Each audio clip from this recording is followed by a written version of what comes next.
Okay, Mr. and Mrs. Manley.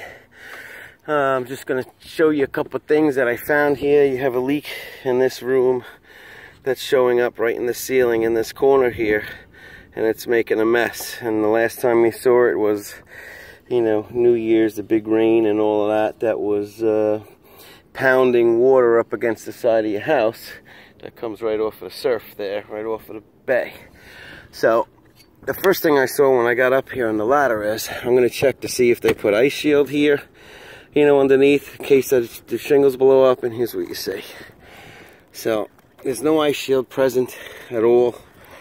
They have a 30-pound felt here. It's not a 15, it's a 30-pound felt, so that's good. But the way it was installed, they didn't go all the way to the edge. They didn't come past the metal at all on the bottom, and they're leaving it that everything can get in here. So no drip edge present here.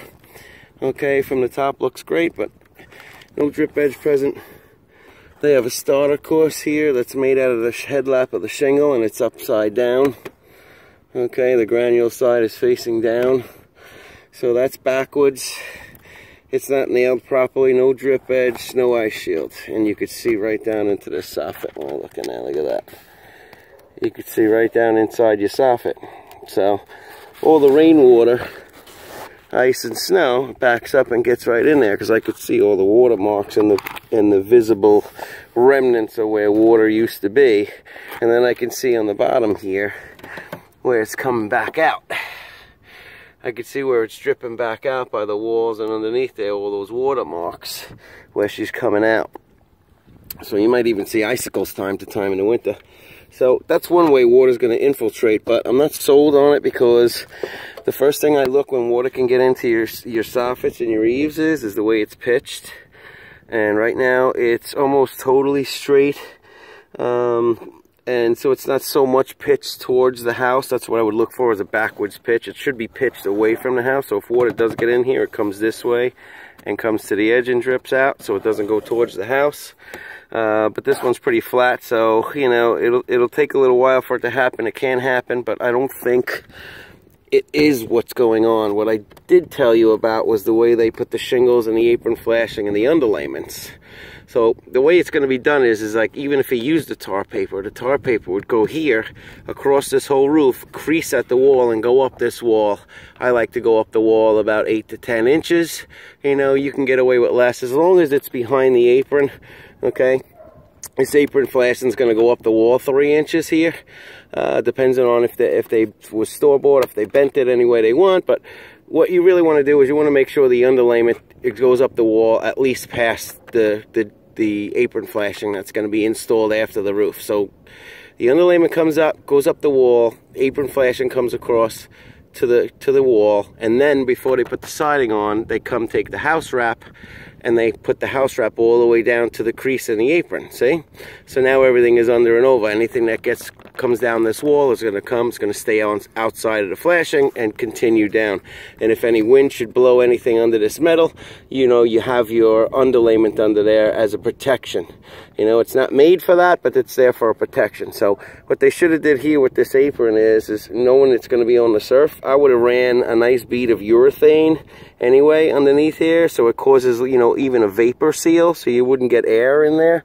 But you could see, if you look closely, and if I can get this thing to focus without the sun in there, I'm looking right at your wall under here. I don't think I'm getting any good shots here, but if you could see under there, you're going to see the yellow from your wall under there. Okay? He stopped the underlayment right there at the crease. He never even went up the wall at all with it. So it's easy for driving rain to get in there and get behind there. Once it gets behind there, it's going to come right down that wall and into your house.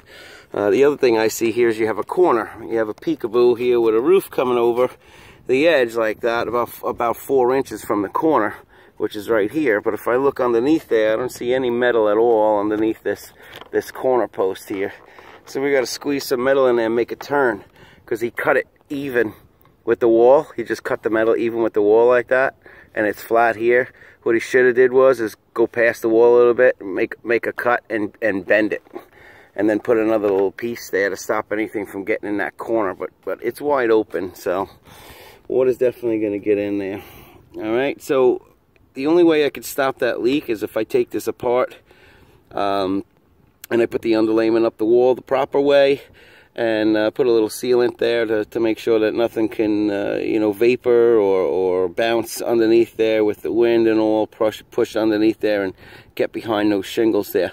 And also put a little piece of flashing in there. But the only reason why I'm not okay with that repair is the fact that you still got the rest of this roof done the same way, and it's a matter of time before it happens in the same spot. So my recommendation, rip this apron off, you know, do the underlayment the right way, put the ice and water shield here, put the drip edge here, put new shingle here, run it up the wall, seal down that apron flashing nice so nothing can get behind it, sneak a piece of metal in there, you should be good to go. Alright, thanks for the opportunity, and I'll get you an estimate just as soon as I can. I'll look at the other stuff too you got going on here.